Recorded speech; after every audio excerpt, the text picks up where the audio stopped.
बिलासपुर में सीएम ने लुहड़ू मैदान का किया निरीक्षण। 5 अक्टूबर को जनसभा को करेंगे संबोधित पीएम मोदी। एम्स और हाइड्रो इंजीनियरिंग कॉलेज का करेंगे उद्घाटन।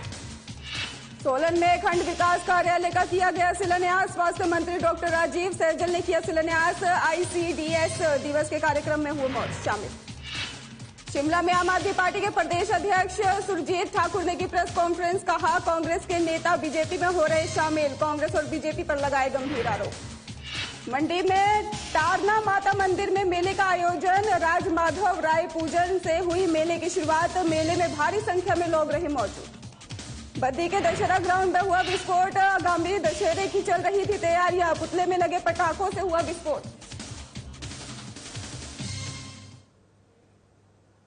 नमस्कार, हिमाचल की खबरों में आपका स्वागत है। मैं हूं आपके साथ सुमन पाल। चलिए खबरों की शुरुआत करते हैं बड़ी और अहम खबरों के साथ। बीजेपी के राष्ट्रीय अध्यक्ष जेपी नड्डा और सीएम जयराम ठाकुर ने आज बिलासपुर में लुहड़ू मैदान का निरीक्षण किया है।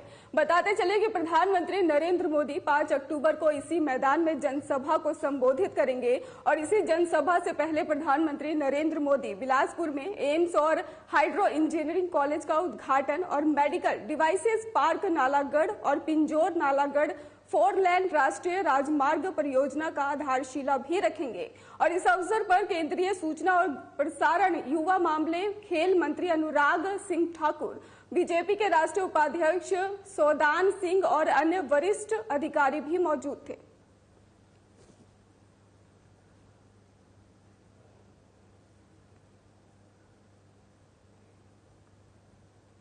चलिए रुक करते अगली खबर की ओर। 5 अक्टूबर को प्रधानमंत्री नरेंद्र मोदी के बिलासपुर दौरे के साथ ही आगामी विधानसभा चुनाव को लेकर बीजेपी राष्ट्रीय अध्यक्ष जेपी नड्डा ने बिलासपुर जिला बीजेपी की बैठक शुरू की है। बैठक के दौरान ही सीएम जयराम ठाकुर, केंद्रीय मंत्री अनुराग ठाकुर, हिमाचल प्रदेश चुनाव प्रभारी सौदन सिंह समेत बीजेपी उम्मीदवार मौजूद रहे। बताते चले कि बीजेपी राष्ट्रीय अध्यक्ष जेपी नड्डा ने पहले ऊना फिर हमीरपुर जिला बीजेपी की बैठक के बाद आज बिलासपुर जिला बीजेपी की बैठक ले रहे थे।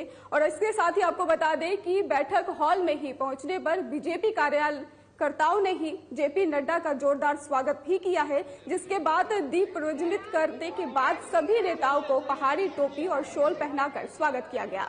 वहीं केंद्रीय मंत्री ने कहा कि पीएम मोदी हिमाचल प्रदेश को अपना दूसरा घर मानते हैं और पिछले 8 सालों में कई बड़े प्रोजेक्ट हिमाचल को दिए गए। और साथ ही उन्होंने कहा कि विजयदशमी के दिन जहां सारा देश दशहरा का उत्सव मनाएगा, उस दिन प्रधानमंत्री बिलासपुर को एम्स और हाइड्रो इंजीनियरिंग कॉलेज की सौगात देंगे, जो पूरे प्रदेश के लिए किसी उपलब्धि से कम नहीं होगा। प्रधानमंत्री जी ने पिछले 8 वर्षों में हिमाचल प्रदेश को दिल खोलकर दिया है और एम्स जैसा अस्पताल, एक इतना बड़ा इंस्टीट्यूट हिमाचल के लिए बहुत बड़ी बात है। प्रधानमंत्री नरेंद्र मोदी जी का स्वागत करने के लिए हिमाचल की जनता पलके बिछाए बैठी है और ऐसे बहुत सारे प्रोजेक्ट जो पिछले 8 वर्षों में पूरे हुए और बहुत सारे प्रोजेक्ट जो अभी चल रहे हैं, ये सब प्रधानमंत्री नरेंद्र मोदी जी की हिमाचल को अपना दूसरा घर मानते हुए ये देना, सेवा करना। और त्योहारों के दिन में, नवरात्रि के समय जहां एक और देश त्योहार मना रहा है, हम भी दशहरे वाले दिन, विजयदशमी वाले दिन प्रधानमंत्री नरेंद्र मोदी जी का इंतजार करेंगे और भव्य स्वागत भी होगा और भव्य जनसभा भी होगी। और मुझे पूर्ण विश्वास है यहाँ की जनता जो इतना प्यार नरेंद्र मोदी जी से करती है, वो प्रदेश के अलग अलग कोनों से भी आएगी और हमीरपुर संसदीय क्षेत्र से भारी जनसमूह उमड़ेगा। स्वास्थ्य मंत्री डॉक्टर राजीव सैजल ने आज सोलन में मोहन पार्क के समीप खंड विकास कार्यालय का शिलान्यास किया, जो कि करीब 2 करोड़ की लागत से बनकर तैयार होगा। इसके बाद स्वास्थ्य मंत्री ने ही ICDS दिवस के कार्यक्रम में बतौर मुख्य अतिथि की शिरकत की है और कहा है कि आंगनबाड़ी कार्यकर्ताओं ने सरकार की कई योजनाओं को जन जन तक पहुंचाने में अपनी अहम भूमिका निभाई है। उन्होंने कहा कि समाज में मातृ शक्ति का अमूल्य योगदान है और इनके योगदान को भुलाया नहीं जा सकता। ICDS दिवस पर उन्होंने ICDS विभाग द्वारा पोषण और लगाई गई प्रदर्शनी पर ही अवलोकन किया और उसे सराहा है और साथ ही पोषण महीने का समापन किया। वहीं स्वास्थ्य मंत्री ने बताया है कि खंड विकास कार्यालय के बनने से ही पंचायत प्रतिनिधियों और आमजन को लाभ होगा और इसके साथ ही उन्होंने कहा कि ICDS दिवस पर महिलाओं और आंगनबाड़ी कार्यकर्ताओं के सहयोग की सराहना करते हुए उन्होंने जानकारी दी कि समाज में मातृशक्ति का योगदान किसी से कम नहीं है। इसके साथ ही उन्होंने कहा कि आंगनबाड़ी कार्यकर्ताओं ने सरकार की योजनाओं को जन जन तक पहुंचाने में अमूल्य योगदान निभाया है। मंत्री डॉक्टर राजीव सहजल ने आज बहुत शुभ दिन है, महाअष्टमी का दिन है और इस दिवस की मैं अपनी ओर से सभी क्षेत्रवासियों को बहुत बहुत बधाई देता हूं, बहुत बहुत शुभकामनाएं देता हूं। आज इस अत्यंत पवित्र दिवस के अवसर पर खंड विकास कार्यालय सोलन का शिलान्यास यहां पर आज संपन्न हुआ है और निर्माण कार्य शुरू हो जाएगा और बहुत शीघ्र जो है भवन बनकर के तैयार होगा। वहीं आम आदमी पार्टी के प्रदेश अध्यक्ष सुरजीत ठाकुर ने शिमला में आयोजित प्रेस कॉन्फ्रेंस में कहा कि प्रदेश में कांग्रेस के नेता बीजेपी में शामिल हो रहे हैं। सीएम जयराम ठाकुर ने कांग्रेस प्रदेश अध्यक्ष प्रतिभा सिंह को बीजेपी में शामिल होने का निमंत्रण भी दे रहे हैं और वहीं बीजेपी में शामिल कांग्रेस के कार्यकारी अध्यक्ष हर्ष महाजन भी कह चुके हैं कि कांग्रेस के बड़े नेता बीजेपी में शामिल होंगे, जिससे प्रदेश में कांग्रेस खत्म हो रही है। कांग्रेस मुक्त भारत की बात करने वाली बीजेपी आज कांग्रेस युक्त हो रही है। और वहीं सुरजीत ठाकुर ने यह भी कहा है कि कांग्रेस और बीजेपी के नेताओं ने हिमाचल को लूटा है। अब 5 साल बीजेपी और 5 साल कांग्रेस की सत्ता का खेल खत्म होने वाला है। अब प्रदेश में आम आदमी पार्टी एक मजबूत विकल्प के रूप में जनता के सामने है।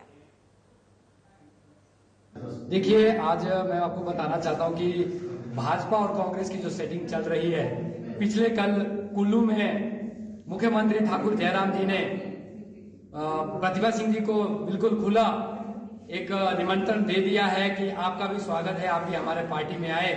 जिस तरीके से कांग्रेस के नेता एक एक करके भाजपा में शामिल हो रहे हैं और जिस तरीके से भाजपा हमेशा बोलती है कि कांग्रेस मुक्त हमें भारत को बनाना है, ये कांग्रेस मुक्त नहीं, ये कांग्रेस युक्त भाजपा बनती चली जा रही है। और जिस तरीके से भाजपा में ये गठजोड़ वाली राजनीति चल रही है, इसके पीछे एक ही कारण है। हिमाचल प्रदेश के अंदर इन दोनों बड़ी पार्टियों को डर हो गया है कि यदि गलती से भी आम आदमी पार्टी की सरकार हिमाचल प्रदेश के अंदर बनती है तो इनकी सेटिंग खत्म हो। वहीं छात्र संगठन NSUI विधानसभा चुनाव में मैनिफेस्टो तैयार करने जा रही है। बीजेपी सरकार की छात्र युवा विरोधी नीतियों को लेकर ही जनता के बीच जाएगी। वहीं शिमला कांग्रेस कार्यालय राजीव भवन में भी हिमाचल प्रदेश NSUI प्रदेश कार्यकारिणी की बैठक हुई, जिसमें NSUI के राष्ट्रीय अध्यक्ष नीरज कुंदन ने शिरकत की है और NSUI के कार्यकर्ताओं को बीजेपी सरकार की छात्र विरोधी नीतियों को ले जाने के निर्देश दिए। छात्र संगठन NSUI के राष्ट्रीय अध्यक्ष नीरज कुंदन ने कहा कि प्रदेश का छात्र बीजेपी सरकार की छात्र विरोधी नीतियों से त्रस्त है और प्रदेश की बीजेपी सरकार छात्र हितों का हनन कर रही है।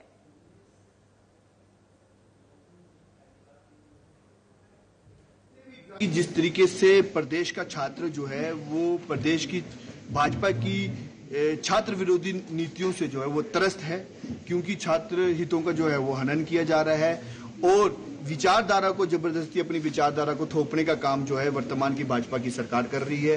वो चाहे वाइस चांसलर के बेटे की मतलब PhD में जिस तरीके से आउट ऑफ वेज जाके एडमिशन की बात हो, वो चाहे वर्तमान में हर एक पर्चा जो पेपर जो है सबसे पहले तो भर्तियां निकलती नहीं, अगर भर्तियां निकलती हैं पेपर निकलते हैं तो वो पेपर होते हैं, उसके बाद वो लीक होते हैं और आधे से ज्यादा भर्तियां जो है वो कोर्ट में जो है वो स्टे के माध्यम से जो है वहां पे पड़ेगी।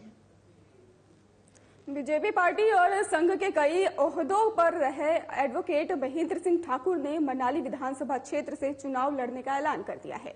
फॉरलैंड संघर्ष समिति के नेता महेंद्र सिंह ठाकुर ने मनाली के ढाबी में एक मित्र मिलन समारोह किया और इस समारोह में सरकार के खिलाफ आग उगलते हुए कहा कि इस अवस्था में बदलना होगा। उन्होंने कहा कि बीजेपी में ये व्यवस्था नहीं थी जो वर्तमान में चल रही है और अब इस व्यवस्था बदलने की शुरुआत मनाली से ही होगी और पूरे प्रदेश में ये व्यवस्था बदलेगी। उन्होंने कहा कि जन कल्याणकारी योजनाओं को धरातल पर उतारने में ये सरकार असफल रही है और वहीं पर उन्होंने ये भी कहा कि आज के चुने हुए प्रतिनिधि कभी नहीं चाहते कि आपकी अर्थव्यवस्था मजबूत हो। इसी कारण अब स्वयं को इस व्यवस्था में के खिलाफ जंग में उतरना पड़ा और साथ ही उन्होंने कहा कि आज आम जनता महंगाई से त्रस्त है और वर्तमान सरकार सत्ता के नशे में मस्त है और फोरलेन प्रभावितों से भी इस सरकार ने धोखा किया है।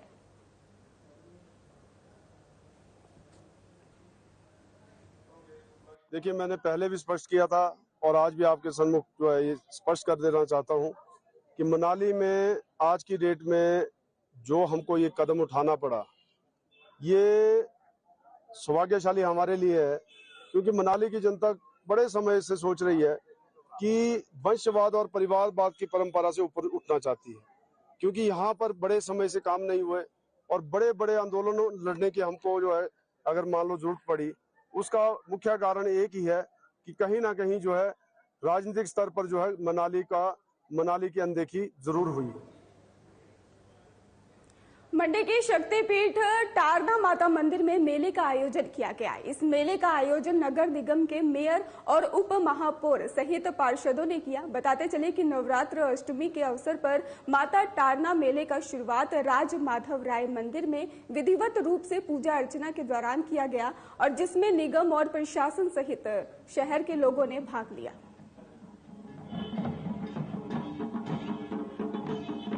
आज हमारे यहाँ टारना मंदिर में हमने एक भव्य मेले का आयोजन किया। आज सबसे पहले तो मैं नवरात्रि की आपको बधाई देती हूँ। आज दुर्गाष्टमी है और मैं मंडी वासियों को इसके लिए बधाई देती हूँ। आज जो टारना मेला जो कि 2019 में शुरू किया था, उससे पहले भी छुटपुट यहाँ पर होता था, पर जो भव्य रूप में किया गया था नगर परिषद के द्वारा, और उसके बाद 2 साल तक ये मेला नहीं हो पाया क्योंकि लास्ट ईयर नगर निगम का गठन हुआ था, तो पिछले साल भी कोरोना था और 2020 में भी कोरोना था, इस कारण ये मेला नहीं हो पाया था। तो इस बार हमने हाउस में पास किया था कि इस मेले को दोबारा शुरू किया जाए। फिलहाल हिमाचल की खबरों में इतना ही। नमस्कार।